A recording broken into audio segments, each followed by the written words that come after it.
قرآن مجید کہتا ہے رمضان وہ مہینہ ہے جس میں ہم نے قرآن کو نازل کیا ہدن للناس وبینات من الہدا. یہ کتاب ایسی ہے جس میں لوگوں کے لیے گائیڈنس ہے.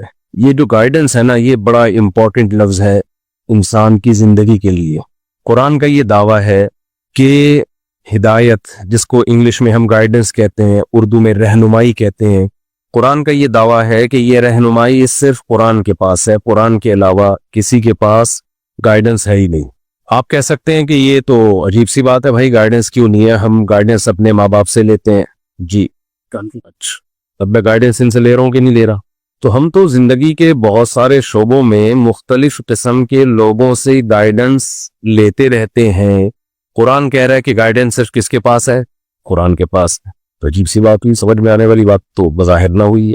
بظاہر میں نے سوچ سمجھ کے لگایا، اس لیے کہ اگر بظاہر کے بغیر کہہ دیتا کہ سمجھ میں آنے والی بات نہ ہوئی تو کلپ چل جاتا اور گستاخی اور توہین قرآن کا کیس چل کے پھانسی ہو جاتی.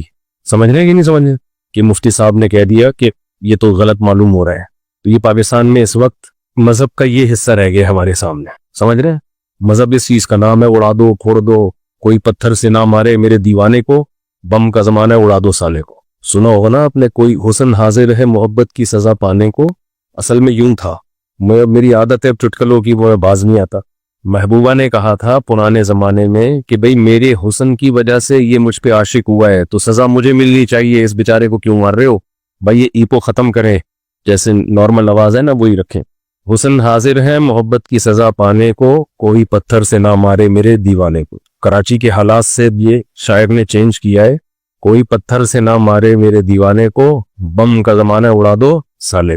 پرانے زمانے کی بات تھی. خیر، تو بھئی ہم تو مختلف زندگی کے شعبوں میں ہدایت ہم لیتے رہتے ہیں، لیکن قرآن کہہ رہے کہ ہدایت اور گائیڈنس صرف کس کے پاس ہے؟ قرآن کے پاس. لیکن سوال پیدا ہوتا ہے، بظاہر قرآن میں تو کوئی گائیڈنس ہے ہی نہیں. آپ کا گلا خراب ہو، قرآن سے گائیڈنس ملے گی کیسے ٹھیک کرنا ہے؟ جواب، اگر آپ ابھی تو ٹھیک ہے نا، گلا خراب تو نہیں ہے، تو جواب دینے مجھے. بھائی سب کا گلا خراب ہے تو جواب نہ دیں، اگر گلا صحیح ہے تو جواب دینے. ہمیں قرآن سے پتہ چلتا ہے گلا کیسے ٹھیک ہوتا ہے؟ نہیں. اگر قرآن سے پتہ چلتا ہوتا گلا کیسے ٹھیک ہوتا ہے تو میڈیکل کالجز میں قرآن پڑھایا جاتا. کیا خیال ہے؟ ENT اسپیشلسٹ بیٹھے ہوئے ہیں نا، کہاں گئے وہ؟ صحیح گئے پیچھے، وہ کھڑے ہو، کہاں چلے گا؟ تو آپ کے کڈنی میں کوئی مسئلہ ہے، کڈنی کو کیسے ٹھیک رکھنا ہے، ہم نے یہ گائیڈنس ہمیں ملتی ہے قرآن سے؟ نہیں ملتی. اگر ملتی تو گورا اپنی یونیورسٹیوں میں کیا پڑھاتا؟ قرآن پڑھاتا. پیسے آپ نے کیسے کمانے ہیں، یہ گائیڈنس ہمیں ملتی ہے قرآن سے؟ نہیں مل رہی بھائی. ہمیں اس کے لیے آپ کو تاجروں کے پاس اپنے بچوں کو بٹھاتے ہو. کبھی بھی بزنس سیکھنے کے لیے بچوں کو قاریوں کے پاس نہیں بٹھایا جاتا، مولاناؤں کے پاس بھی نہیں بٹھایا جاتا.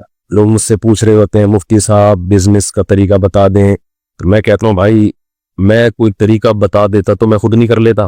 ہم تو خود دوسروں پہ اعتماد کرتے ہیں بزنس کے معاملے میں. ہاں یہ ضرور بتا دیتا ہوں کہ کروڑوں میں کوئی ایک آدھ ہوتا ہے جس پہ اعتماد کیا جا سکے. تو ہم تو دیکھتے ہیں کہ ہمیں قرآن سے نہیں پتہ چل رہا بھائی. پیٹ خراب ہو جائے تو یہ گائیڈنس ہمیں نہیں مل رہی، سر میں درد ہو تو یہ گائیڈنس ہمیں نہیں مل رہی، بائک چلانے کا طریقہ نہیں مل رہا، گاڑی خراب ہو جائے تو انجن ٹھیک کرنے. تو قرآن کہہ رہا ہے گائیڈنس کس کے پاس ہے؟ قرآن کے پاس ہے. تو عجیب سی بات لگ رہی ہے یہ. دیکھیں گائیڈنس دو طرح کی ہوتی ہے. ہدایت یا گائیڈنس جسے ہم کہتے ہیں، جو ہماری زندگی کے سب سے امپورٹنٹ سوالات ہیں نا، جو ہمیشہ سے انسان حل کرنے میں لگا ہوا ہے. اس سوال کا جواب قرآن کہتا ہے میرے سوا کسی کے پاس نہیں ہے. میں سمجھا پا رہا ہوں اپنی بات؟ دیکھیں جب بھی ہم بلوغت کی دہلیز پہ قدم رکھتے ہیں، دماغ استعمال کرنا شروع کرتے ہیں، ایک سوال ہمیں بار بار کلک کرتا ہے لیکن ہم اس کو کچل دیتے ہیں، کہتے ہیں چھوڑو یار اس بحث میں نہیں پڑو. وہ سوال یہ کہ ہم کیوں ہیں، یہ سب کیوں سجایا گیا، یہ گلشن، یہ انسان کو کیوں بنایا گیا، یہ کائنات کو کیوں ڈیزائن کیا گیا، یہ کیوں زمین سورج کے گرد گھوم رہی ہے، پھر سورج کہیں اور زمین کو لے کے گھوم رہا ہے، پھر یہ درخت، یہ پودے، یہ تتلیاں، یہ شیر، یہ چیتے، یہ لومڑیاں، یہ ظلم، یہ عدل، یہ رحم، یہ سخت دلی، سب چیزیں دنیا میں مکس چل رہی ہے کہ نہیں چل رہی ہیں؟ یہ سب ہے کیوں؟ اس کی ریزن کیا ہے؟ ہماری زندگی کا سب سے امپورٹنٹ سوال یہ ہے جسے ہم سائیڈ پہ رکھ کے اپنی زندگی گزارتے ہیں. سائیڈ پہ رکھنا اس لیے ضروری ہے کہ لائف کو انجوائے پوری طریقے سے انسان جب ہی کر سکتا ہے جب اس سوال میں پڑھنے کی ٹینشن نہ لے. وہ اگر آپ اس سوال کے جواب میں پڑھنے کی ٹینشن لیں گے تو بہت ساری پیچیدگیاں پھر زندگی میں کھڑی ہو جائیں گی کہ ہم کیوں ہیں. یہ سوال جو ہے نا، میں آسان سے مثال سے بات سمجھاتا ہوں. آپ کو کسی کمپنی نے پروجیکٹ دے کے امریکہ بھیجا بزنس کلاس میں. اس میں کچھ ڈاکٹرز بھی تھے، کچھ انجینئرز تھے. وہاں ایک بلڈنگ بنانی تھی. ڈاکٹروں کا کام یہ تھا کہ یہاں جو بیمار ہو جائیں گے تو وہ ٹھیک کرنا ہے آپ نے ان کو. جو سول انجینئر تھے میپ بنانا ہے. کچھ دوسرے انجینئر تھے انہوں نے یہ کرنا ہے وہ کرنا ہے. پورا پروجیکٹ دے کے پوری تیاری کر کے اور پیسے ویسے بھی آپ کی پینٹ میں ڈال دیے کہ وہاں کھاؤ پیو کوئی ٹینشن نہ ہو. کام آپ کا کیا ہوگا؟ یہ پروجیکٹ ہمیں 1 سال میں کمپلیٹ کرنا ہے. اب آپ گئے امریکہ گئے تو ایک الگ دنیا نظر آئی. وہاں نائٹ کلب بھی، وہاں شراب. یہاں پھر بھی انسان چھپ چھپا کے جا رہا ہوتا ہے. میں افریقہ میں نے نائٹ کلب دیکھے تو میں نے کہا ان سے تو ہمارے چائے کے ہوٹل اچھے ہیں. غریب ملکوں میں بھی نائٹ کلب بنائے ہیں ان لوگوں نے. ان غیر مسلموں میں تو نائٹ کلب لازمی ہے لیکن غریبوں والے نائٹ کلب ہیں. تو جہاں اسلام نہیں ہوگا تو نائٹ کلب زندگی کا حصہ، شراب کباب، کیونکہ پھر لائف کا مقصد انجوائمنٹ کے بغیر کچھ بچتا نہیں ہے. تو اب آپ وہاں گئے، آپ نے ایک عجیب دنیا دیکھی. یار یہ تو علی رنگینی ہے، یہاں تو شراب بھی ہے، زنا بھی ہے، عیاشی بھی ہے، کوئی ٹینشن نہیں ہے. جیسے بچے بگڑ جاتے ہیں نا باہر ملکوں میں، ابا پیسے دے کے بیچتے ہیں یونیورسٹی میں پڑھ لینا، اپنے سیمسٹر کی فیس میں دے چکا ہوں. بچہ وہاں جا کے عیاشیوں، کئی بچے ہم نے دیکھے بگڑے وہاں جا کے. ابا نے پڑھائی کے لیے بھیجا، وہ پڑھائی کے علاوہ دوسرے کاموں میں لگ گئے. اب جب ان کو کوئی بار بار یاد دلائے گا کہ بیٹا تم یہاں آئے نہیں ہو، تمہیں یہاں بھیجا گیا ہے، کتنے پروٹوکول کے ساتھ بھیجا ہے، ورنہ پاکستان میں لوگ ترس رہے ہیں باہر بھاگنے کے لیے، تمہیں کمپنی نے بھیجا تو تم سوچتے نہیں ہو کہ تمہیں کیوں بھیجا گیا ہے. اب مجھے بات بتائیے، عیاشی کس میں، سوچنے میں ہے یا نہ سوچنے میں؟ نہ سوچنے میں مزے آ رہا ہے. چھوڑا یار، دیکھیں گے، دیکھا جائے.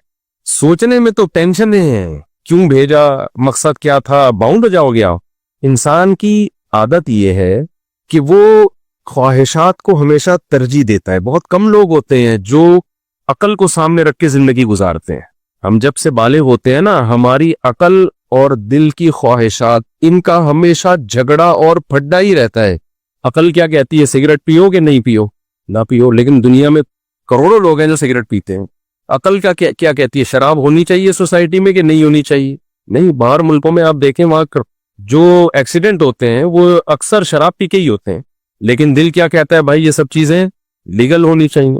بہت ساری مثالیں ہیں. عقل کیا کہتی ہے، جس باپ اور ماں نے تمہیں پالا تو بڑھاپے میں ان کو پالو یا اولڈ ہاؤس میں جمع کرا دو. جواب دینا، پالو نا. لیکن دل کیا کہتا ہے، گوروں کا دل.